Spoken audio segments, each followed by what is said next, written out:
What is going on? Welcome back to my channel. If you guys are new and like sports, definitely consider subscribing. With this video, I'm going to give you guys my predictions for the divisional round games this weekend. If you watched my predictions last week for the wild card games, I said I am terrible at making these predictions, which is true. I went 3-3 last week. Not a good record at all. But hopefully I can bounce back this week. But anyways, let's jump into these predictions. The first game we got is Saturday at 4:30, the Kansas City Chiefs are hosting the Jacksonville Jaguars. Yes, the Jacksonville Jaguars. I actually took them to lose last week against the Chargers. They were down 27-7 at one point, came back and won the game. These two teams actually played back in November. The Chiefs had nearly 500 yards against this Jaguars team. The Jaguars have been playing some great football lately. They were 3-7 at one point in the season. They were outside looking in. No one talked about the team even coming close to making the playoffs. They won 6 of their last 7 games, stuck into the playoffs. Beat the Chargers last week. This team's been playing really, really great football. Generating pressure was one of the keys to Jacksonville's late season surge. The Jaguars had a 38.6% pressure rate during their 5-game win streak to end the regular season, which was second best in the NFL over that span. They sacked Justin Herbert 3 times last week in the wild card round, but the Chiefs led the NFL in pass block with a win rate of 74.7%, and Patrick Mahomes is number 1 in the league in quarterback rating, 84.7, and completion percentage at 77.2% when he doesn't face pressure. And I would love to go with the Jaguars in this, and I would love to go with the Jaguars in this game, and have the Jaguars continue this amazing run. I know, like I said, we're 3-7, 3-8, won 6 of the last regular seven games, stuck into the playoffs, pulled an amazing win last week. But this Chiefs team is just stacked. This Chiefs team is obviously not that Chargers team. You got Patrick Mahomes on a center. If this Jaguars defense can get pressure on Patrick Mahomes, maybe the Jaguars can win this game, but I just don't see it. I really don't. I think this game's going to be closer than people think. I really think Jacksonville will give the Chiefs a game. I know Doug Peterson has got this team playing great. Even though Trevor Lawrence threw 4 interceptions last week, he did turn it around. But I don't see the Jaguars winning this game. But I think it's going to be close. I really do. I think it's going to be closer than people think. But this Chiefs team, like I said, it's the Kansas City Chiefs. You can't pick against them. I got the Chiefs winning this game 24-28. Next, we got the Giants, who beat the Vikings last week in Minnesota. Giants defense played really good. The offense played really good. They led pretty much the whole entire game. Being an Eagles fan, I'm excited for this game. Obviously, I think this is another game that's going to be closer than people think. The Giants came in right momentum, like I said, when they beat the Vikings last week, 31-24, my bad, over the Vikings. While the Eagles trying to get back momentum after going 1-2 in their last regular season games. I know they didn't have Jalen Hurts in those games, but the only way I could see the Giants winning this game if those Eagles teams showed up in the last 3 regular season games, especially when they won that 2-game losing streak. Like I said, Jalen Hurts didn't play in those games. There's also a report that Jalen Hurts might not be 100% healthy going into this game. I think the biggest thing coming to this game is the Eagles' defense. The Eagles rank 6th in defense DVOA, and 1st in passing DVOA, and the Eagles are particularly dangerous in pass rushers. Their NFL sack leader 70, led by Hassan Reddick, 16, and 3 other players with double-digit totals. This is another game, like I said, is going to be close. Obviously, with being an Eagles fan, I'm going to go with the Eagles. I got the Eagles winning this game 27-21. But the biggest thing coming into this game, I know the Giants defense did a really good job shutting down Justin Jefferson. If they can shut down A.J. Brown, if they can shut down Devontae Smith, if they can get pressure on Jalen Hurts, the Giants got a legitimate chance to win this game. But being an Eagles fan, I don't want to pick against the Eagles, because when the Eagles, the year they won the Super Bowl, I doubted them. I picked the Falcons against the Eagles in the divisional round that year. Eagles end up winning that game, beating Minnesota, and going on winning the Super Bowl. But I can't pick against my team. But then again, this Giants team is just on a wave of momentum.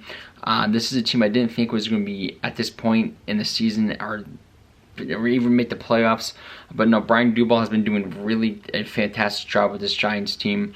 Daniel Jones is playing some of the best football in his whole entire career. I think it all depends what Eagles team shows up, but I gotta go with the Eagles on this one. I think their defense is going to do a really good job in this game.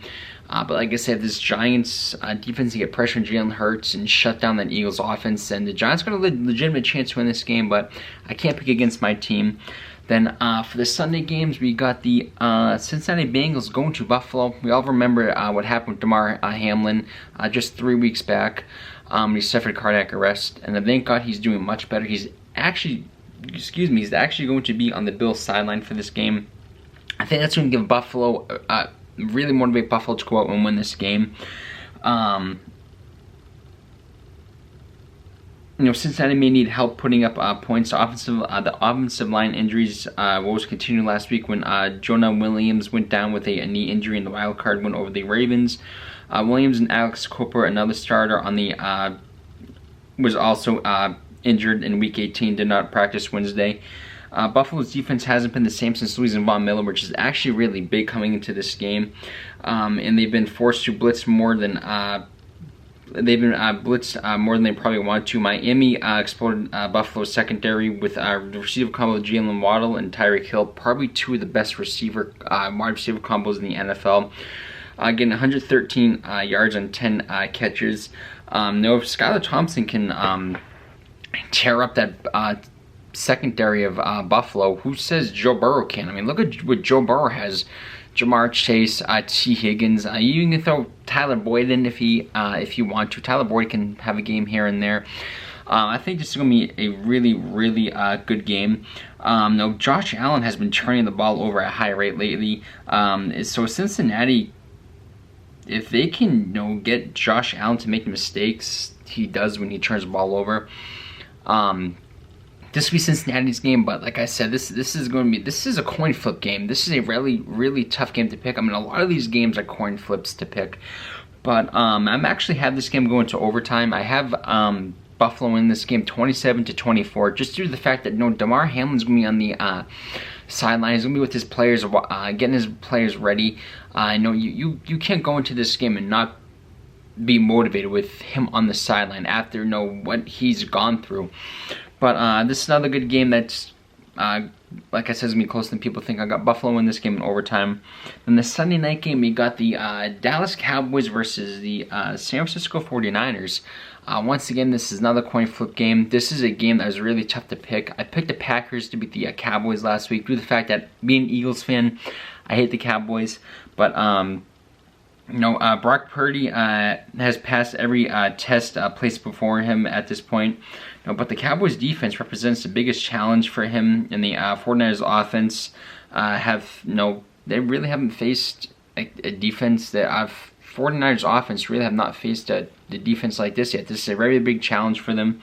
The Cowboys led the NFL in pressure percentage at 39% and finished second in sacks per drops, 8.6% during the season. Brock Purdy has handled the pressure well in a smaller sample, with 4 touchdown passes, no interceptions under duress since becoming the star in Week 14. This is gonna be a tough game. This was a tough game to pick. Both teams got really good defenses. Both teams got fantastic offenses that can put up points. I think this is gonna be a high scoring game. I think it's gonna be one of the high scoring games of the weekend. Just where Brock Purdy has been playing lately. I know all the targets he has in his on his offense. Christian McCaffrey, Deebo Samuel, George Kittle, Brandon Ayuk. Then you got to look over at what Dak Prescott has. You got CeeDee Lamb, Tony Pollard. You can throw in Ezekiel Elliott if you want. This is going to be, like I said, this is going to be a really high-scoring game.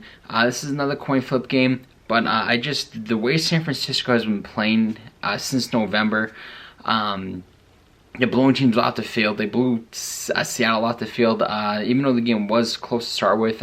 San Francisco just came out of the locker room the second half and blew the game open. I doubted Dallas last week, and I'm going to probably doubt them again. I think San Francisco is a little bit better, not by much, but just why Brock Purdy has been playing, the way the San Francisco defense has been playing, I got San Francisco winning this game 38-34. Anyways, guys, let me know who you think is going to win these games. Let me know if your teams are still in the playoffs. Obviously excited that my team's still there. But anyways, guys, thanks for always watching these videos. I really appreciate you guys' love and support. And hopefully I can do better this week. Probably not, because like I said, I suck at making these predictions. Anyways, guys, thanks for watching. You're going to see me next week for my conference predictions. Have a good one.